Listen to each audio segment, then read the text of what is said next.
বিজয়ের প্রথম ধাপ অর্জিত হয়েছে। রাষ্ট্র মেরামতের কাজের এখনো অনেক অনেক বাকি। কিন্তু এই সময়ে অতীতে আমরা যে ভুল করেছি সেটা যেন না করি।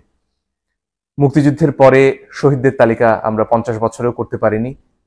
আহতদের তালিকা সে তো আরো অনেক দূরের কথা। কিন্তু এই সময় সেটা অসম্ভব নয়। শহীদদের তালিকা করা শুরু হয়েছে, কিন্তু সেখানে ছাত্রদের ব্যাপারে যতটা বিস্তারিত এসেছে, তার পাশাপাশি সাধারণ মানুষ, একেবারে গরিব মানুষ যারা ছাত্রদের পাশে কাঁধে কাঁধ মিলিয়ে নেমে এসেছিলেন, তাদের কথা আমরা মনে রাখতে কতটুকু পেরেছি সে প্রশ্ন হয়তো আছে। কিন্তু দেরি হয়ে যায়নি এখনো।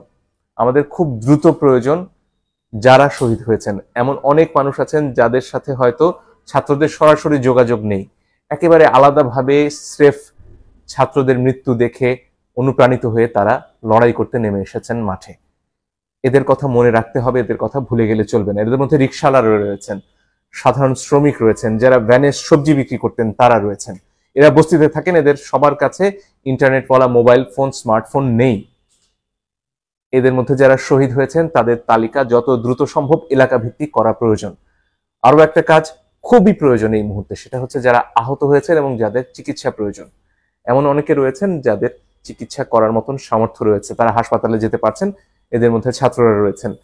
কিন্তু এর বাইরে যারা সাধারণ মানুষ, যারা বস্তিতে থাকেন, তারা হয়তো তার ঘরে আহত হয়ে অসুস্থ অবস্থায় পড়ে রয়েছেন, তার খবর আমরা এখনো জানতে পারছি না। আমি আহ্বান জানাচ্ছি যারা ছাত্ররা এই আন্দোলনের নেতৃত্ব দিয়েছেন, যারা অত্যন্ত চমৎকারভাবে এখনো অনেক জায়গাতে ট্রাফিক সামলাচ্ছেন, ঢাকা আজকে একটা সুশৃঙ্খল শহর, তাদেরকে আহ্বান জানাবো, আপনাদের আরো কাজ রয়ে গেছে। এই আহতদের খুঁজে বের করতে হবে, তাদের পাশে দাঁড়াতে হবে। তবে এই কাজ শুধু আমাদের ছাত্রছাত্রীদের নয়, এই কাজ এলাকার সবার। আপনার এলাকায় বস্তিগুলোতে গিয়ে দেখতে হবে সেখানে কারা আহত রয়েছেন, তাদের কি সাহায্যের প্রয়োজন।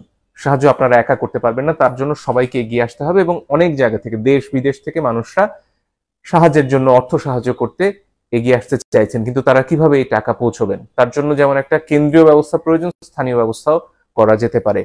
প্রথম কথা, একটা গুগল ডক করা যেতে পারে যেখানে এই তথ্যগুলো দেয়া হবে যে তিনি কে, কোথায় থাকেন, তার যোগাযোগের ঠিকানা বা মোবাইল ফাইন্যান্সিয়াল সার্ভিস, এটা বিকাশ হোক, ডাচ বাংলা ব্যাংকের হোক, সেগুলোর নম্বর দেয়া যেতে পারে।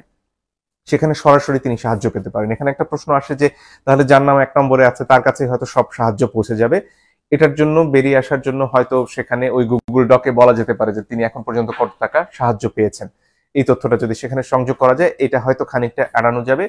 এছাড়া যারা ওয়েব ডেভেলপ করেন তাদের পক্ষে একটা ওয়েবসাইট তৈরি করা সম্ভব, যেখানে আসলে এই যে কার নাম আগে আসবে, কার নাম পরে আসবে, এটা নিয়ন্ত্রণ করা সম্ভব, যাতে সুষ্ঠুভাবে এই সাহায্যটা সবার কাছে পৌঁছানো সম্ভব হয়। এটা খুবই জরুরি একটা কাজ, কারণ এই মানুষগুলো এই মুহূর্তে আমাদের সাহায্য না পেলে হয়তো তাদেরকে প্রথম যে তালিকা, শহীদদের তালিকায় চলে যেতে হতে পারে। তাই তাদের পাশে এই মুহূর্তে দাঁড়ানো খুব প্রয়োজন, শহীদদের পরিবারের পাশে দাঁড়ানো খুব প্রয়োজন। আরো একটা কাজ সারা দেশ জুড়ে চলছে, সেটা হচ্ছে যেসব হামলা হচ্ছে, বিশেষত সংখ্যালঘুদের উপর যে হামলা হচ্ছে, সেটা আমাদের যে কোনো মূল্যে ঠেকাতে হবে। ছাত্রছাত্রীরা এই হামলা করছে না, যারা এই যে জনগণ যারা এতদিন গুলি উপেক্ষা করে রাস্তায় নেমেছেন, তারা এই হামলা করতে পারেন না।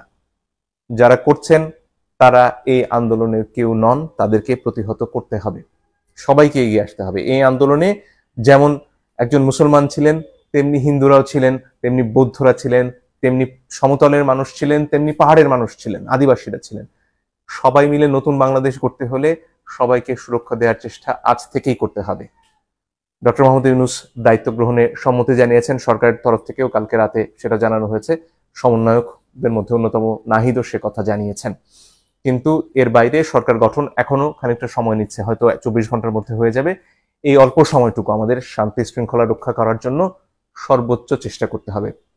আমাদের বন্ধুরা যারা অনেক ক্ষেত্রে নানান সামাজিক চাপে কেউ চোর হয়েছেন, কেউ ডাকাত হয়েছেন, তারাও আমাদের ভাই। নজরুল তাদের নিয়ে বহু আগে কবিতা লিখে গেছেন, হয়তো আমরা ভুলে গেছি, চোর ডাকাত নামে পড়ে নিতে পারেন। এই ক্রান্তি লগ্নে আপনারাও এগিয়ে আসুন না, আপনাদের সমস্যার কথা আমরা বোঝার চেষ্টা করব। আর যাতে এই সমাজে কাউকে ডাকাত না হতে হয়, চোর না হতে হয়, কাউকে যাতে বারাঙ্গনা পল্লীতে কষ্টের জীবন বেছে নিতে না হয়, সে চেষ্টা নিশ্চয়ই নতুন সমাজ করবে। আজকে যারা অনেক চাপে পড়ে আজকে চুরির পেশায় চলে গেছেন, কেউ পকেট মেরেছেন, হয়তো অনেক ক্ষেত্রে গণধোলাই খেতে হয়েছে আপনাদের। এই সমস্যাগুলো থেকে যাতে সবাইকে এক জায়গায় নিয়ে আসা যায় সে চেষ্টাও আমরা করতে চাই। আমার বিশ্বাস আমাদের তরুণরা সব পারবে, কারণ আমাদের সে বুদ্ধিই ছিল না, আমরা পৃথিবী দেখে বড় হইনি। আমাদের তরুণরা আজকে এমন এক সব পেশার কথা বলে যেগুলো আমরা বুড়োরা বুঝতেই পারি না। অনেকক্ষণ ধরে বুঝতে হয় বাবা তুমি কি কাজ করো, এবং তারা ঘরে বসে বৈদেশিক মুদ্রা আয় করে। ফলে এই তারুণ্য সব পারবে বলে আমি বিশ্বাস করি, কিন্তু তাদের পাশে দাঁড়াতে হবে আমাদের সবাইকে। অনেক ধন্যবাদ।